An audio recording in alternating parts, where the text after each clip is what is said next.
E aí, camaradinhas? Queria falar para vocês hoje sobre o projeto WorldCoin, que é um projeto que tem dado muito o que falar aí, e ele tem o Brasil como um dos seus centros de operações, pelo menos tinha até a NPD suspender o projeto. E a gente tem muita coisa para falar sobre isso, mas antes da gente ir para lá, vou pedir para vocês deixarem um like. Se você não está inscrito no canal, se inscreva. Se você quer saber como construir para o trabalho que a gente está fazendo aqui, nós temos o nosso Apoia-se, nós temos Pix. Visitem nosso site teclas.soberana.tv para ler todos os roteiros e acessar todas as nossas outras redes sociais. Mas fora isso, vamos falar sobre o projeto WorldCoin. Então eu chamei isso aqui, né? Este pequeno roteiro que eu escrevi aqui de vendi minha Iris para o Sam Altman por $0. Por quê, né? Porque eu me baseei neste artigo que saiu no G1 Tecnologia falando sobre essa situação das pessoas que participaram desse projeto da WorldCoin, fizeram o escaneamento da sua Iris, nós já vamos explicar como é que isso funciona, e tiveram problemas em receber o seu dinheiro, né, chegando ao ponto de que provavelmente algumas dessas não vão mais ver esse dinheiro. Nós vamos falar um pouco sobre isso. Mas o que é a WorldCoin? É uma coisa extremamente distópica e cyberpunk, que se a gente colocasse numa história cyberpunk, vocês iam dizer assim, tá meio exagerado isso aqui. Os roteiristas estão passando um pouco do ponto aqui. Nós já falamos para vocês um pouco lá por novembro do ano passado, mas ele é um projeto de uma empresa que se chama Tools for Humanity, em tradução, ferramentas, né, para a humanidade, que é encabeçado pelo Sam Altman, que se vocês já devem ter ouvido esse nome, ele é da OpenAI, né, o CEO da OpenAI, que tem acompanhado lá a empresa desde o início. A ideia toda é que eles querem fazer o escaneamento da íris de pessoas para que eles possam usar essa informação biométrica como uma prova, uma autenticação da humanidade das pessoas que vão estar usando contas que não poderiam ser usadas por bots. E daí, para incentivar uma maior adesão de pessoas ao projeto, eles estão dando dinheiro para as pessoas participarem. Só que daí a gente chega a uma outra parte do projeto, né? Na realidade, ele tem 3 partes e eu vou mostrar as 3 aqui para vocês. Ele é um projeto de identificação única que possa ser usado globalmente, que é a primeira parte, escaneamento de íris que eu falei para vocês. Ele é uma criptomoeda atrelada a essa identidade que se chama WorldCoin, moeda, né, do mundo, como se fosse, e um aplicativo de pagamentos e compras usando essa moeda e outros tipos de ativos. Foi isso que eu encontrei no material de documentação do que estava sendo dito ali. Não encontrei nada de se tem algum outro tipo de moeda ou algum outro tipo de ativo, que foi esse o termo que eles usaram, asset, sendo colocado dentro do aplicativo. Na real, eu instalei o aplicativo dentro do meu celular para tentar ver qual é que é, mas vocês vão ver que eu não pude ter acesso exatamente por quê? Porque eu não fiz o escaneamento num dos pontos de coleta que eles têm. Nós vamos falar sobre isso mais para frente. Essa foto aqui que eu botei, o que nós estamos vendo aqui? Nós estamos vendo uma orbe metálica, que é o aparelho que tira fotos da tua íris e registra ela no sistema, e isso está atrelado a um aplicativo de celular, onde tu vai ter uma conta que nem eu disse, é como se fosse uma carteira dessa criptomoeda, e agora tu tem autenticação usando a tua íris, que tem que ter sido feita com essa orbe metálica, que não parece nada suspeita. Total episódio de Black Mirror. A maneira técnica como isso funciona, eu dei uma lida mais ou menos por cima, e esse site aqui de baixo que eu trouxe vai estar no roteiro, vocês podem ler também sobre isso, é que ele vai guardar a informação sobre a íris da pessoa, ele vai transformar essa íris num hash, que para quem não sabe o que é isso, nós explicamos isso nesse vídeo que eu vou linkar aqui para vocês, que é o vídeo falando sobre como a Bitcoin funciona, né? Mas é como se eles vão transformar isso numa informação que, olhando para essa informação, a gente não pode saber qual íris específica a gente está vendo, mas a gente pode, por exemplo, pegar uma íris e transformá-la nessa informação. Então é uma maneira de a gente ter um valor que representa aquela íris. Ele vai ser guardado dentro de uma blockchain, e daí eles dizem de maneira anônima, a gente vai poder ver que tem essas informações ali, mas elas vão ser anônimas da mesma maneira que uma carteira de Bitcoin funciona também. E eles guardam a informação das íris também, segundo eles, mas elas são guardadas em diferentes lugares geográficos de uma maneira distribuída e descentralizada, segundo eles, tá? Não consigo entender exatamente como isso funciona, mas eles estão dizendo que é totalmente anônimo, totalmente seguro, eles estão guardando essas informações dessa maneira aí. E os pontos de coleta já estão operando em 35 países, tá? Então tem uma lista que vocês podem explorar nesse próprio site deles, que é o world.org, né? Inclusive mundo.org, me lembra muito quando o Zuckerberg fez o projeto internet.org, e me lembra muito negativamente, que nem eu tive uma reação negativa naquele caso, que é esses bilionários pegarem uma palavra comum e criarem um projeto com essa palavra comum, como se a internet fosse do Facebook naquela época, e agora como se fosse uma coisa do mundo, que é apenas do Sam Altman, né? Entrando no site deles, vocês podem ver se encontre a orbe mais próxima de você, e daí tem as fotos todas aqui, e tem uma foto das pessoas aqui segurando a orbe metálica e rindo pra câmera, né? Nada distópico também, nada de errado aqui. E a conexão que nós temos com o Brasil é que o Brasil inaugurou 55 pontos de coleta na periferia de São Paulo, segundo o que é informado naquele artigo do G1, tá? E, obviamente, o artigo ele não mede muitas palavras para falar o que é bastante óbvio. As pessoas estão muito motivadas a participar desse projeto porque elas estão interessadas em ganhar essa grana que eles estão oferecendo como uma espécie de complemento de renda, e não tanto por entenderem ou serem entusiastas da tecnologia. Aí uma coisa que eu tava preocupado em saber, eu disse que eu procurei lá todos os lugares que eles têm para registrar a sua íris, né? E eu encontrei uma reportagem bastante distópica também, parece que essa palavra tá voltando muito quando eu tô falando desse assunto, que é que eles fizeram uma parceria na América Latina com o Rappi, o aplicativo de entregas, para que você possa pedir uma esfera metálica. Eu acho que eles têm essa versão bonitinha que tá na foto aqui, e eles entregam a esfera metálica na tua casa para capturar a tua íris e tu possa participar do projeto, né? Também achei umas notícias falando sobre uma coisa bastante óbvia, que as pessoas em países como, por exemplo, a Argentina, estão buscando muito esse projeto como um complemento de renda por causa da desvalorização da moeda deles, né? E a gente vai falar sobre o valor que era ofertado às pessoas que vendessem as informações da sua íris desse jeito, né? Eu falei vender a informação da sua íris, mas na realidade o que eles estão dizendo que é se cadastrar neste projeto de um cadastro mundial de pessoas, de uma criptomoeda mundial, onde isso vai ser usado como identificação, né? Mas eu acho que eu já expliquei o meu viés aqui de que parece muito que eles estão pagando pelas suas informações biométricas. O pagamento pelo escaneamento é 20 World Tokens, né? 20 tokens dessa moeda, um dia depois do processo ser finalizado, e 28 parcelados durante o ano inteiro, que é numa ideia que o Sam Altman tem de que isso acabaria sendo uma espécie de renda universal. Nós já vamos chegar em por que ele pensa nesse conceito dessa maneira. 20 dessas World Coins equivaliam a R$600 mais ou menos no final de 2024. Mas vocês vão se lembrar que no final de 2024 a gente teve uma subida expressiva do Bitcoin, ele já deu uma descida, mas ainda está num patamar bastante alto, e nós também tivemos um período ali que o dólar relacionado ao preço do real subiu bastante, né? E agora o dólar também está um pouco mais baixo, sendo que nesse momento eu fiz uma busca no Google e eu consegui ali que o valor dessas 20 World Coins hoje é R$141. Só que, enfim, a NPD suspendeu os pagamentos para a plataforma porque eles não tinham um representante legal e eles não tinham adequação à LGPD com a questão desses dados que eles estavam coletando. E isso fez a empresa cessar as atividades de coleta no Brasil, porque é meio óbvio o que eu estou falando para vocês. As pessoas estavam interessadas em receber esse dinheiro, elas não estavam interessadas em participar do projeto para participar desta carteira mundial, dessa rede mundial de pagamentos. E daí o G1 traz ali diversos relatos de pessoas que participaram do processo, tiveram a sua íris escaneada, criaram uma conta, mas por causa de bugs e dificuldades na hora de manipular o aplicativo ali, não conseguiram sacar esse dinheiro, não conseguiram acessar a sua conta. E daí, numa ironia do destino, né, no processo de desinstalar o aplicativo, muitas dessas pessoas perderam o acesso às suas contas, e eu desconfiei que era isso aqui que eu vou explicar para vocês, depois eu confirmei, é que é basicamente assim, é uma carteira de criptomoeda, tá? E todo mundo que tem carteira de criptomoeda sabe que você cria a sua conta, você vai criar uma chave de criptografia que está vinculada àquela conta e geralmente uma senha dessa chave. As pessoas, ao apenas deletarem o aplicativo e não terem nenhum backup dos seus dados, perderam acesso às suas contas, e mesmo indo até os pontos de coleta, as pessoas que estavam lá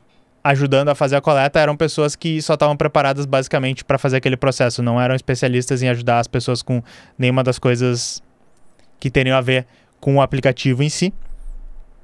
E a resposta, né, da Tools for Humanity é: vocês podem pedir ajuda pelo app, tem um chat de suporte lá, mas vocês meio que deveriam ter feito backup dessa conta, agora vocês perderam a sua conta, ups! que é algo muito parecido com o que acontece com as pessoas que usam criptomoeda e não estão preparados para essa realidade de que tu precisa guardar teus dados, que não tem nenhum terceiro que vai poder acessar esses dados. E eu sempre falo que é um grande problema, né? As pessoas da comunidade de criptomoeda que não levam a sério este problema da usabilidade dessas ferramentas e da possibilidade das pessoas perderem o seu dinheiro porque elas não têm o backup de uma coisa, não estão levando a sério a possibilidade dessas tecnologias um dia serem usadas pelas pessoas. E eu nem sou um proponente de criptomoeda, mas a dica que eu falo é essa: se essas coisas não tiverem 100% resolvidas e muito, muito, muito seguras para as pessoas que usarem, esse tipo de coisa acontece, a frustração é enorme. E daí no artigo do G1 é interessante que eles trazem vários relatos das pessoas que passaram por situações parecidas e de algumas pessoas dizendo, né, que é uma violação da lei do consumidor no Brasil, esse tipo de coisa, e existe a possibilidade de se entrar contra um processo contra a empresa, sendo talvez exigido para essa empresa que ela delete os dados. Como se ela não opera no Brasil, a gente vai ir atrás deles de alguma maneira assim. O que a NPD vai fazer? Eu não sei, eu não entendo dessa parte legal, mas eles falam um pouco sobre isso. E daí, porque eu gosto de me torturar um pouco, e já que era uma matéria do G1, eu entrei na caixa de comentários e eu tenho que dizer que tem muito moralismo e muito racismo por lá mesmo, tá? Por quê? Porque tem pessoas que dizem, mas todo mundo sabe que você precisa fazer o backup dessas chaves, né? Fala isso pro vinheteiro, por exemplo.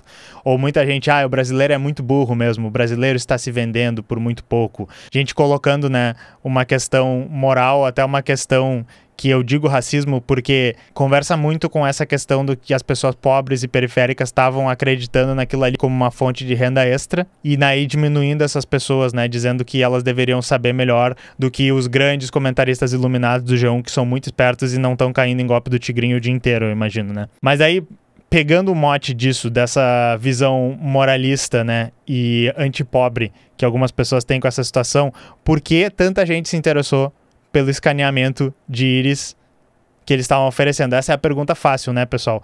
Foi só a NPD dizer que estava suspenso os pagamentos, eles não poderiam pagar para as pessoas fazerem isso. O que aconteceu? Não tinha mais procura para fazer nenhum escaneamento, tanto que eles cessaram as operações no Brasil. Obviamente, eles estavam pagando as pessoas, eles estavam basicamente comprando as informações de biometria das pessoas. A segunda pergunta que eu me faço é como é que eles conseguiram coordenar essa ação em tantos pontos no Brasil? Se vocês lembrarem, eu coloquei a lista ali para vocês dos pontos no mundo, e o Brasil tinha 55 pontos apenas em São Paulo, porque não chegou aí para outras cidades. Mas no mundo tem 790, quase 800 pontos, basicamente. E tinha 55 pontos desses no Brasil, e nenhuma instituição preemptivamente pensou que poderia ser uma má ideia, que isso poderia dar problema. Isso é uma coisa que me deixou bastante encucado.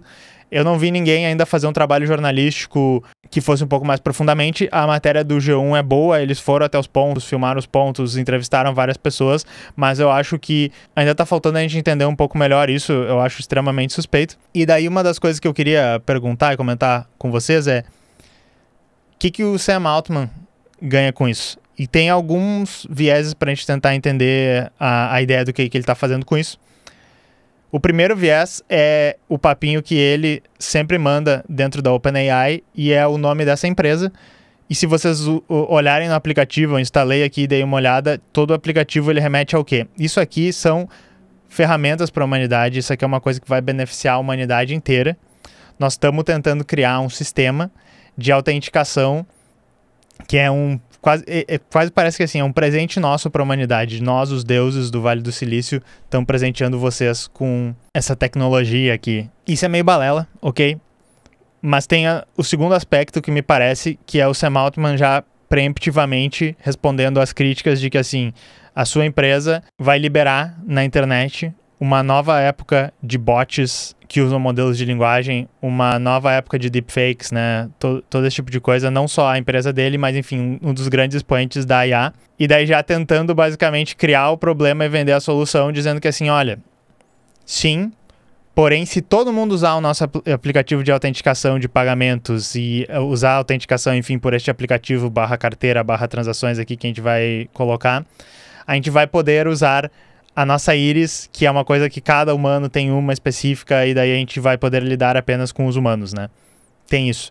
Isso já integra um pouco com o processo de renda básica universal, que o Sam Altman é meio fissurado nisso, é uma coisa que eu já falei algumas vezes aqui no canal, e até um dia eu queria trazer um ensaio debulhando um pouco melhor essa situação, mas tem um texto gigante no blog dele, que depois eu vou colocar nos roteiros aqui no fim disso, em que ele aceita, basicamente, ele diz assim, a IA que a gente está desenvolvendo na OpenAI é uma coisa que vai ser boa para a humanidade, porém, ela vai trazer um período muito ruim, que vai ser esse período da automatização dos empregos, que as pessoas vão ficar sem ter o que fazer direito e tal. E ele meio que acha que isso pode vir a destruir a humanidade, ferrar com a maneira como a gente vive hoje. E ele não consegue vislumbrar uma saída além do que isso vai ser um processo onde a produtividade de tudo vai ser muito melhor, o preço das coisas vai ficar muito mais baixo, porém as pessoas não vão ter trabalho para fazer. Então o que ele queria, que é o que todos os liberais econômicos no final têm que querer, se tu pedir para eles inventarem um mundo utópico, é que nesse mundo utópico deles as pessoas iam receber dinheiro para não fazer nada, todo mundo teria direito a um pouco de dinheiro só por existir, e com esse dinheiro eles poderiam comprar esses serviços que estão muito mais baratos, que estão em abundância agora, porque a tecnologia acabou criando este mundo onde a gente tem acesso a todas essas coisas, mas existe esse pequeno contratempo que é, no capitalismo a gente só vale o que a gente trabalha e a gente não pode mais trabalhar. Isso, na realidade, para mim, né, que sou comunista, estão vendo que essa foice martelo estilizada aqui, é uma grande bobagem, é uma situação bastante distópica o que vai acontecer se esse mundo dele vier a se concretizar, e a gente está tendo gostinhos de diferentes maneiras que isso pode acontecer, não é muito o tópico do vídeo a gente explorar isso, mas me parece que tem um pouquinho dessas três coisas que parece que conversa mais ideologicamente com ele, porém me parece que, e eu tenho que pensar um pouco melhor sobre isso, vou abrir a dúvida para vocês, que existe um benefício gigante, né, da empresa dele, talvez abrir esse novo flanco aí de autenticação de transações entre países diferentes, que pode ser uma tecnologia que essa mistura de tudo que tem de mais hypado e provavelmente tóxico no mercado de computação, que é blockchain e a vigilância, né? Porque a gente está falando sobre informação biométrica. E a última coisa que eu queria falar, que é uma coisa que eu já citei algumas vezes também, e talvez a gente poderia desenvolver muito melhor esse tópico outro dia, é que a biometria como uma autenticação, ela é uma coisa que é extremamente problemática nas aplicações digitais, porque geralmente a gente fala que as nossas senhas, os nossos arquivos de chave, eles são uma coisa que a gente tem, eles são uma coisa que a gente sabe. A biometria, você pode até falar assim, eu tenho o meu olho, eu tenho a minha digital, mas na realidade a biometria é uma coisa que a gente é. E isso é extremamente problemático quando a gente tem uma questão legal, que é, por exemplo, se a polícia quiser te forçar a abrir um dispositivo teu. Se tu não disser a senha, se eles não conseguirem te tirar, nem que seja sob tortura, a senha de uma conta tua, e não conseguirem quebrar de alguma outra maneira, né, com um monte de computador da NSA tentando quebrar um negócio, eles não vão ter acesso a teus dados. Porém, se eles têm você, eles podem escanear a sua íris, se eles têm você, eles podem escanear o seu dedo, e legalmente eles inclusive podem fazer isso em vários países. E legalmente também estamos falando, tá? Mas ilegalmente é mais difícil deles talvez conseguirem acesso a uma conta tua onde tem os teus arquivos. Então isso aqui é extremamente perigoso. Outra coisa que eu gostaria de trazer para a gente pensar e discutir é, e se as intenções deles não forem as melhores intenções de todas, como parece que não é também as intenções da OpenAI? Se eles quisessem usar esses dados para fazer alguma coisa, o que eles poderiam fazer? Será que não existe a possibilidade? É que eu estou viajando completamente, mas talvez, né, eu sempre, às vezes eu viajo, faço umas viagens aqui para no futuro talvez eu estar certo. Com tantos dados de íris das pessoas que eles estão conseguindo, e eles têm vários, eu vou até pegar no aplicativo aqui, eles têm um lugar que eles mostram quantos eles já escanearam. Será que eles não poderiam construir algum tipo de produto, ou enfim, modelo de IA generativa que fizesse alguma coisa com isso? Será que depois de escanear tantas íris, eles não conseguiriam talvez criar novas íris que poderiam se passar por uma pessoa válida? Não sei, eu tô só viajando aqui, eu não entendo nada, tanto sobre a parte fisiológica quanto sobre a parte técnica desse projeto. Porém, eu acho que é saudável a gente desconfiar do Sam Altman, porque, né, a alcunha da OpenAI, que seria a IA aberta, de que ela hoje é a Closed AI, porque já faz muito tempo que eles não contribuem com nada que pode ser considerado código aberto, embora, né, eles ainda façam pesquisa, embora ainda eles financiem muita pesquisa. E a proximidade da OpenAI e de todas as empresas do Vale do Silício dos Estados Unidos com o governo Donald Trump, com agora o presidente não oficial, Elon Musk, e com toda essa nova política do imperialismo dos Estados Unidos, e notem que eu não estou dizendo que ele não era imperialista antes, eu só acho que talvez eles estejam expandindo para uma nova maneira de fazer isso no mundo, deixa a gente com muitos pés atrás, né? Outra coisa que eu queria chamar a atenção também é que tem um papo que a gente volta e meia atrás no canal, que é sobre a questão da soberania digital. E uma das coisas importantíssimas para os países que querem expandir seus mercados digitais para dentro de um país como, por exemplo, o Brasil, é que a gente precisa ter suporte a essas instituições. E vocês vão lembrar, por exemplo, do Sérgio Moro e de vários liberais dizendo que o Brasil ele precisa ter instituições sólidas para que as coisas funcionem aqui. No mundo da TI e no imperialismo digital, como a gente fala, né, colonialismo digital, eles precisam ter esses aplicativos, essas maneiras de plugar dentro da nossa economia e de usar as pessoas dentro do nosso país que vão estar movimentando a economia lá no país deles. Então, criar uma rede global de autenticação, uma moeda global de autenticação feita por esse aplicativo e que vai permitir transações em todos os lugares do mundo, parece que é uma coisa que está ajudando todo mundo igualmente, mas ao mesmo tempo é o quê? De novo, uma tecnologia vindo lá dos Estados Unidos, criada por uma empresa dos Estados Unidos, controlada por uma empresa lá dos Estados Unidos, que se diz descentralizada, tem os nodos, tem todas essas questões de que é uma blockchain e tal, ela opera em todo lugar do mundo, mas a gente sabe que isso é o quê? É uma maneira de expandir, né, os fluxos de capital entre os países, e o fluxo geralmente é negativo para o Brasil. A gente está o quê? Provendo muitas pessoas, provendo muitas íris, provendo muito trabalho aqui, e eles estão lucrando muito em cima disso, e eu acho que fica bastante claro vendo tantos pontos sendo abertos aqui em São Paulo, vendo essa questão deles até mandarem o cara de moto nos outros países da América Latina para escanear a íris. Se fosse uma coisa que eles estão dando pra gente, que é uma coisa tão boa assim, será que eles iam estar tropeçando por cima deles mesmo para pegar essa nossa informação biométrica? Eu acho que não, tá? E esse papinho que eles têm muito de que nós só estamos ajudando vocês, isso é uma coisa para o mundo inteiro, queremos que vocês se desenvolvam e tal, me lembra muito uma coisa que eu vi há muito tempo atrás no vídeo que eu citei lá no início, que é o vídeo que a gente fala sobre criptomoedas e NFT. Isso aqui é do jogo Axie Infinity, que é um joguinho, nem sei se existe ainda, provavelmente sim, mas que era um joguinho que tu tinha tipo uns Pokémonzinhos de NFT e tu tinha que pagar por eles, e daí tu podia farmar umas poçõezinhas que era uma criptomoeda que tu vendia, e eles fizeram um documentário mostrando uma realidade totalmente distópica e cyberpunk das pessoas nas Filipinas no meio da pandemia, farmando bichinho nesse jogo, no seu celular, pegando eletricidade, tipo na lan house, as pessoas tudo amontoada numa régua assim na parede, pessoas sendo terceirizadas por outras que tinham a conta e que tinham os personagens para jogar e receber um X%. É uma situação totalmente distópica de exploração do negócio, e eles fazem uma coisa tipo assim, nós somos muito legal, porque a gente foi nesse país e só porque a gente colocou o nosso joguinho aqui, essas pessoas agora elas conseguem se sustentar.